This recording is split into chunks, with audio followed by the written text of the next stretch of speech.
The Islanders won the lottery. Islanders. Are you? That's Wow. fucking crazy. Wow. The Islanders.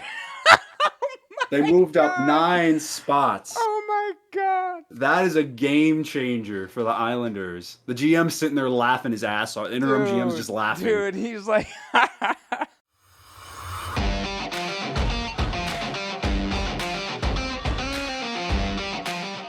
The Islanders won the draft lottery. They have the first overall pick.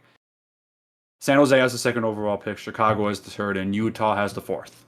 it's so a shock. I still can't believe that the Islanders move up. It's basically they moved up the maximum spots that you can possibly move up. And it's interesting to see who they pick at the draft as well, too, because I would go Schaefer like we talked about earlier in the live stream, but at the same time, I don't know. I don't know what you do. Genuinely, if you're the Islanders GM, of course, then he hasn't been named their actual GM. You're right. He's still their interim at the moment. No, he's the director of pro scouting. He was just filling in because I mean they just fired Lou last week, so Yeah. they probably haven't really done interviews yet for the GM role. They're probably still identifying candidates. Yeah.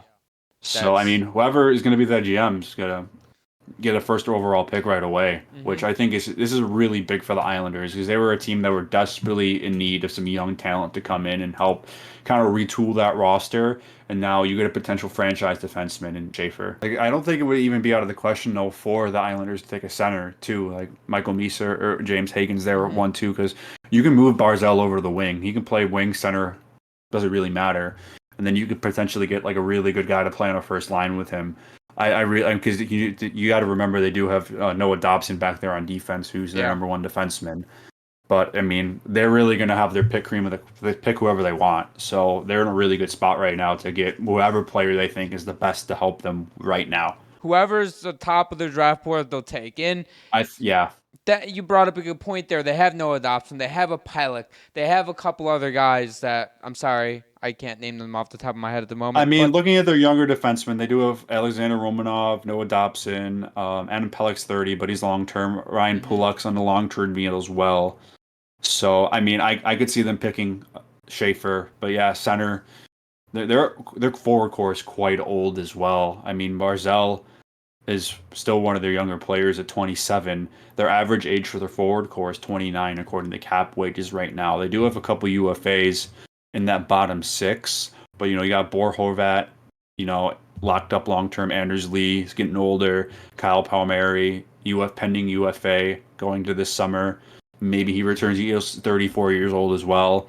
So, I mean, I don't think the Islanders should have gotten this pick at any better time. Like, seriously. No, they needed this pick this bad. We've talked about how they needed to sell off some of these assets with how old their forward core is getting, and maybe this is an opportunity to say maybe me and you are wrong. Maybe they go a Michael Misa or a James Hagen's like, you know what, we got to get younger down just in the forward group in the middle. Down the middle, add some depth. Our blue line, we already know they can play defense. Even though there's a couple aging guys, we still have more younger guys on the blue line than we do up front. Let's go out and get a guy who's fast, who's speedy, who can be in our lineup for 10 to 12 years and produce at a high level, high rate. And personally, between Michael Misa and Hagen's, I go with the player that they think has a higher ceiling. Sure, yeah, I think James Hagen's has a higher floor, but personally, I think Misa has a higher ceiling. And we'll do our mock draft when the draft comes closer, right after the finals, so I can do more research on why Honestly, I think this is. With James Hagens, I see a lot of Jack Eichel in him, to be honest with you. He reminds me a lot of him, especially coming out of college. Had a really good freshman year in Boston. He's probably going to come out to the NHL right away. Yeah, I see a lot of Eichel in him. Misa's more of a skill guy. He could score a lot. Hagens is more of like a playmaker, all-around player. So I think it's going to be really, like, what do they value the most? Having a really young, dynamic defenseman or a number one center?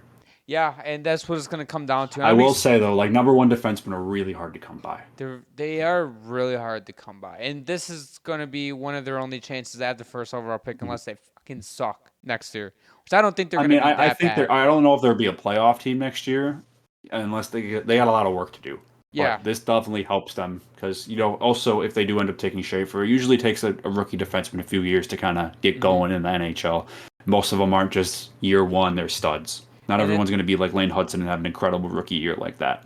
And if they feel like that they can get I guess use their forward and Hagens and Meese more, then go with them. And again, it's going to be a long process too, and it's going to be interesting to see who they take because they have a couple needs on both ends. But it's just like, do you go like you brought up? Do you go with the defenseman or Schaefer because they're hard to come by, or do you go with the highest floor, or do you go with one of the forwards to get younger? So I mean, I guess we'll see in a couple months. Thank you for watching the entire video. If you guys would like more exclusive content, make sure to follow us over on Instagram, X, and TikTok. Also, check out our new episodes, which drop every single Sunday and Thursday at 7 p.m. Eastern. Available to stream on all platforms.